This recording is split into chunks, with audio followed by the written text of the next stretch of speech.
छोटा बंगाल यह पश्चिमी हिमाचल प्रदेश के अभ्यंतर में स्थित एक अद्भुत क्षेत्र है।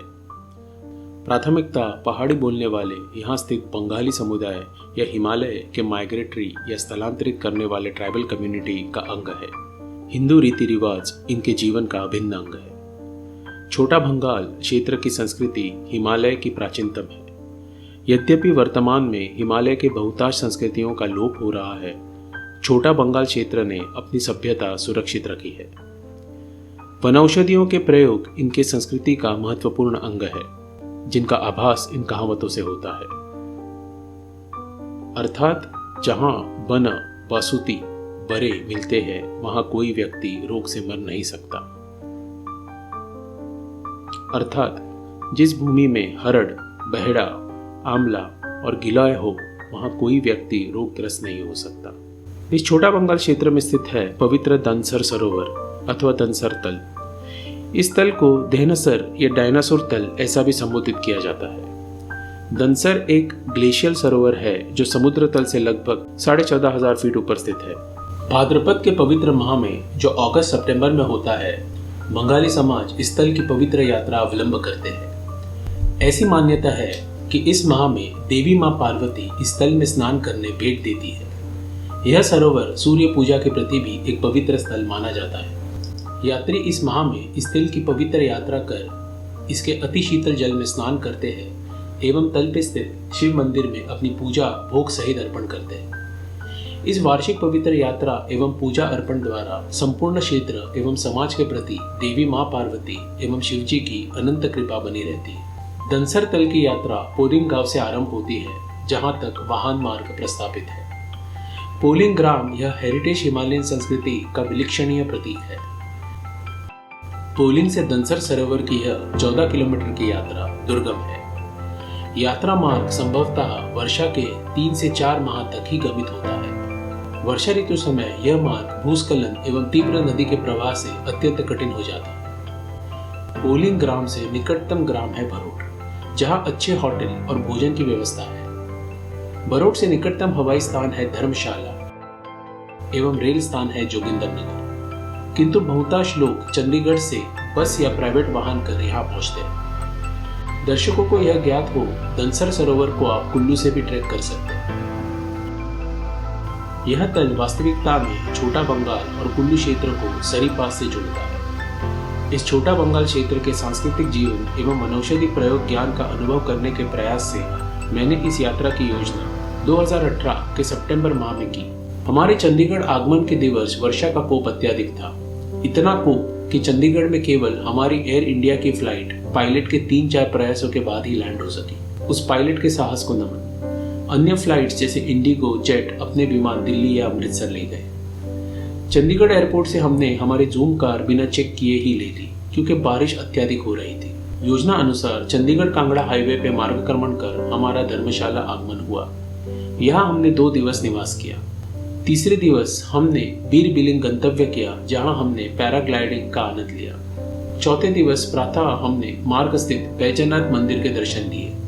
अंततः मध्याह्न के 2 बजे हमारा बरोट आगमन हुआ, जहाँ शिवजी जी ने हमारा स्वागत किया। बरोट में हमने अपने होटल में चेक इन किया। शिवजीत जी के साथ मध्याह्न के 3 बजे हम पोलिंग गांव के लिए प्रयाण कर पड़े। बरोट से पोलिंग तक 9 किलोमीटर का मोटरेबल रोड है, परंतु हमारे दुर्भाग्य से बरोट से लगभग 1 किलोमीटर पश्चात एक भीषण लैंडस्लाइड के कारण यह मार्ग बंद हो गया था। इस कारण हमें यहाँ से लोहारडी तक 6 किलोमीटर का ट्रैक करना पड़ा। ऐसी मान्यता है कि कठिनाइयां एक एक करके नहीं, किंतु एक साथ प्रस्तुत होती है। लोहारडी और पोलिंग ग्राम के बीच भी भीषण लैंडस्लाइड के कारण मार्ग बंद था। यह मार्ग इतना क्षतिग्रस्त था कि इस पे हमारे घोड़ों को ले जाना असंभव था। पोलिंग आगमन के प्रति हमें अब एक अत्यंत स्टीप पहाड़ी का आरोहण कर 3 किलोमीटर का कठिन ट्रैक अवलंब करना पड़ा। पोलिंग आगमन तक संध्या के 6 बज चुके थे। यह संपूर्ण यात्रा मानसिक और शारीरिक स्तर पर थकान और निराशा से लिप्त थी, क्योंकि यह अधिक 9 किलोमीटर की यात्रा का हमने कभी अनुमान ही नहीं किया था। थक गए थे, परंतु दनसर यात्रा का आरंभ भी नहीं हुआ था। हमने पोलिंग इस अति प्राचीन एवं सुंदर ग्राम से गमन करते हुए 2 किलोमीटर अंतर पर स्थित एक निर्वासित गृह में रात्रि शयन का निर्णय लिया।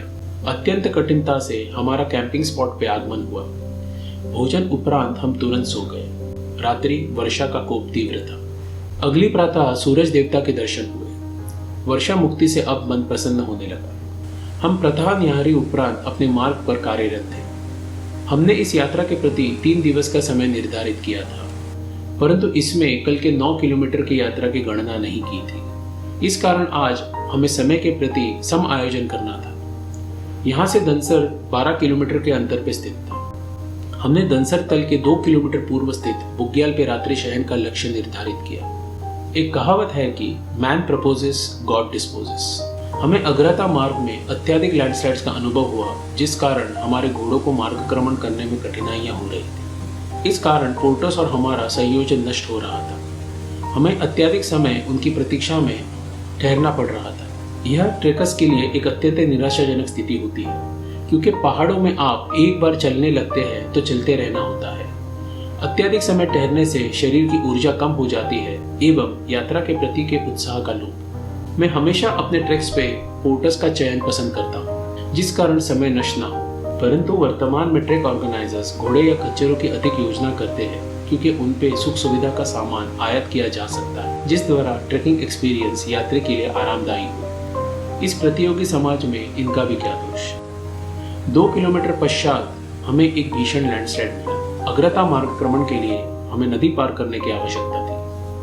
हमने नदी पार कर ली, किंतु अब पुनः हमें घोड़ों के लिए ठहरना पड़ा। शिवजी जी ने हमें ठहरने का उपदेश दे घोड़ों की खोज में चल पड़े। सूरज देवता अब प्रखर हो गए थे। इस ठहरने चलने के कार्यक्रम से मेरे 2 मित्रों का स्वास्थ्य और उत्साह दोनों विचलित हो रहा था। कुछ 20-30 मिनट ठहरने के पश्चात उन्होंने मुझे विनम्रता से कहा कि वे वापस चले जाना चाहते हैं, क्योंकि उनका इस यात्रा के प्रति का आत्मविश्वास लुप्त हो गया है। मैं इनके साथ 16 वर्षों से कठिनतम यात्राएं अवलंब कर चुका हूँ। ये प्रथम अवसर था कि वे यात्रा से लौटना चाहते थे। मुझे निराशा तो थी, परंतु स्वास्थ्य से अधिक कुछ भी नहीं। उन्होंने मुझे यात्रा प्रति साहस एवं उत्तेजना दे वे बरुड़ गंतव्य कर पड़े। उनके चाहने के 30 मिनट पश्चात मुझे शिवजीत जी के दर्शन हमारे घोड़ों के साथ हुए। अब मैं मेरे मित्र आनंद के साथ मार्गक्रमण पे पुनः कार्यरत हुआ। अग्रतः लैंडस्लाइड्स एवं रिवर क्रॉसिंग्स करते हुए हम बढ़ रहे थे। मार्गक्रमण करते समय परंतु मैं निर्धार से वनौषधि एवं बंगाली संस्कृति का ज्ञान मेरे गाइड राजकुमार जी से प्राप्त कर रहा था, जो यहाँ के निवासी है। ये पेड़ को ये पहाड़ी लोग चुकरी कहते हैं। इसकी जड़ को और पत्ते को उबाल के किडनी फेलियर में यूज़ किया जाता है। एक लोकल मेडिसिन है। हम इसे थोड़ा सैंपल लेके जाके ट्राई करने वाले हैं किडनी फेलियर पेशेंट्स। ये चुकरी है। ये यहाँ के लोग इसकी जड़ को मोच में यूज़ करते हैं और पत्तों को किडनी फेलियर या कोई इस पद्धति का तकलीफ हो तो उसमें यूज़ करते हैं। तो आप इसे देख लीजिए, बड़ी मुश्किल से पत्थरों में निकलती है।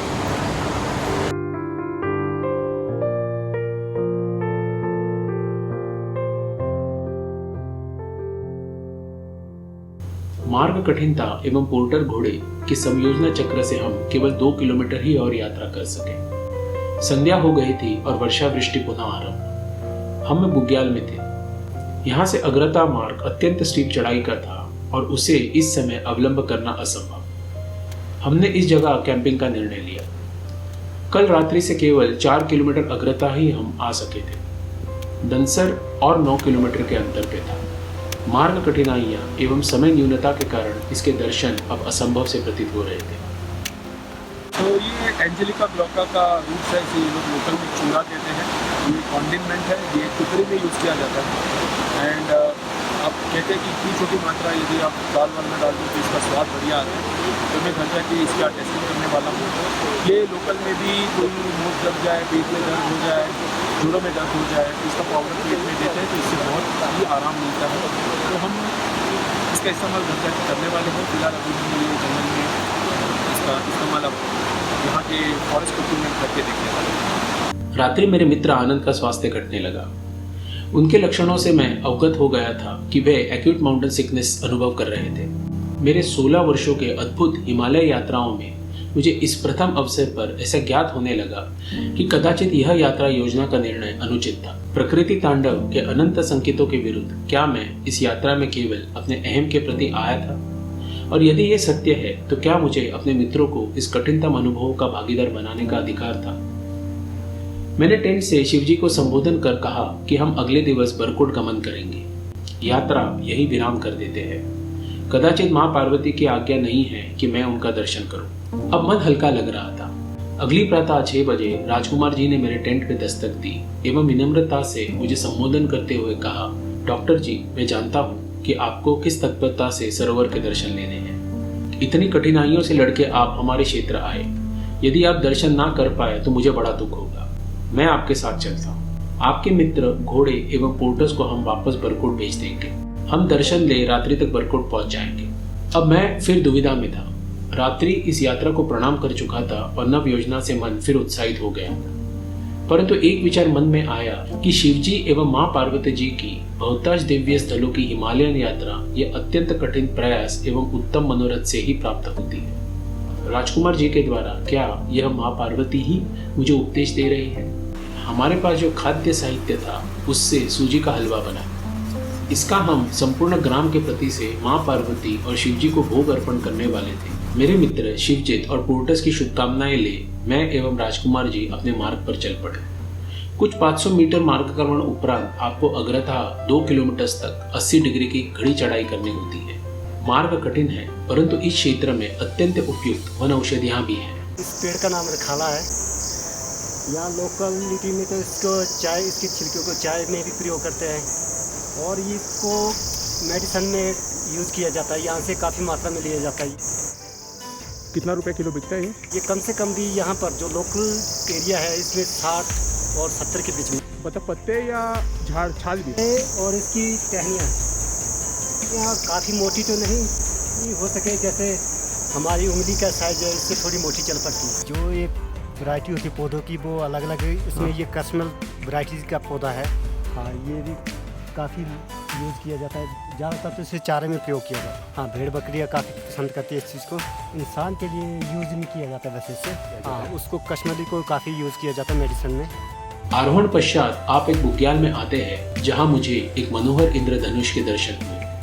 यह स्टीप आरोहण बुग्याल की श्रृंखला और 1-2 बार होती है, जिस पश्चात आप ट्री लाइन के पास लगभग 12,000 फीट तक आ जाते हैं। यहाँ से मार्ग पहाड़ों की सीमा से चलता है जो अंततः आपको धनसर सरोवर के 3 किलोमीटर पूर्व एक बड़े बुग्याल में ले आता है, अनुमानतः 12,500 फीट। यात्रियों को मैं यह अवगत कराना चाहता हूँ कि हमारे रात्रि के कैंपिंग साइट और बुग्याल के मध्य में कोई भी पानी का स्रोत नहीं है। इस कारण आप यहाँ कैंपिंग करने की योजना कीजिए। इस बुग्याल से धनसर सरोवर की अंतिम 2-3 किलोमीटर की यात्रा अत्यंत कठिन है। ऑक्सीजन के लेवल त्वरित गिरने लगते हैं और श्वसन की कठिनाइयां बढ़ने लगती हैं। अंततः इस बुग्याल को पार कर आपको एक विशाल पत्थरों का पर्वत दृष्ट होता है। यह अपने आप में एक अद्भुत दृश्य है क्योंकि यह धनसर सरोवर है। धनसर तल अद्भुत है क्योंकि यह पत्थर ही इस सरोवर की सीमा है। सरलता से इसका वर्णन करें तो यह विशाल सरोवर केवल इन पत्थरों से बाधित है, जैसे सरोवर को कोई श्राप हो कि वे इन पत्थरों के पार नागमन करें। अंततः मैं इस पत्थरों के पर्वत के निकट आ गया। 80 डिग्री का आरोहण कर जब मैं इन पत्थरों के शिखर पर पहुंचा तो दृश्य अद्भुत, दिव्य, अविस्मरणीय था। मेरे सामने मनमोहित करने वाला धनसर सरोवर का शांत जल था। मैंने त्वरित अपने फोन से फोटो और वीडियो लेने का निर्धार किया, परंतु अत्यधिक ठंड से दोनों फोन की बैटरीज डेड हो गई। इतनी कठिनाइयों से परे मैं अंततः यहाँ धनसर में था। इस अनुभव से परे कुछ भी नहीं। हम बर्फ से आच्छादित पत्थरों का क्रमण कर बड़ी कठिनाई से सरोवर स्थित शिव मंदिर के निकट पहुंचे। सरोवर के अत्यंत शीतल जल में पवित्र स्नान कर हमने पूजा एवं भोग अर्पण किया। इस पश्चात किंचित समय सूरज देवता ने दर्शन दिए। मैंने इस क्षण का लाभ लेके उनकी भी पूजा अर्पण की। मैं इस सरोवर के तट पर ध्यान करने लगा। ठंड अत्यधिक थी, परंतु अब बर्फ गिरने लगी। कुछ 2 घंटे पश्चात हम बरकोट गंतव्य थे। अवरोहण मार्ग अत्यंत शिथिल होने के कारण घुटने और पैरों को पीड़ा दे रहा था, परंतु न ठहरते हुए, बहुतांश बार फिसलते हुए, नदी लैंडस्लाइड्स क्रॉस करते हुए हमारा संध्या 5 बजे पोलिंग आगमन हुआ। हमने यहाँ किंचित विश्राम कर फिर चल पड़े। अंततः 8 बजे हमारा बरकोट के निकटतम लैंडस्लाइड के पास आगमन हुआ। यहाँ शिवजीत जी ने हमारा स्वागत किया और हमें अपने गाड़ी में होटल तक ले गए। मेरे 18 वर्ष के इतिहास में इतनी कठिन परिस्थितियों में मैंने कभी भी इतनी दीर्घ यात्रा नहीं की थी। प्रातः मेरे मित्र आनंद से आज्ञा लेने के पश्चात धनसर की भेंट एवं बरकोट गमन तक मैंने 31 किलोमीटर की अत्यंत कठिन यात्रा को संपूर्ण किया था। उस रात्रि शयन समय शरीर अत्यधिक पीड़ा दे रहा था। परंतु मन संतुष्ट था। एक रात्रि पूर्व मैं अपनी यात्रा योजना और अहम से चिंतित था और आज संतुष्ट। एक विचार अवश्य मन में आया कि do we select a journey और does the journey select us? क्या हम यात्रा का चयन करते हैं या यात्रा हमारा? आशा करता हूं कि आपको इस वीडियो के द्वारा धनसर यात्रा के प्रति ज्ञान अर्जित हुआ होगा।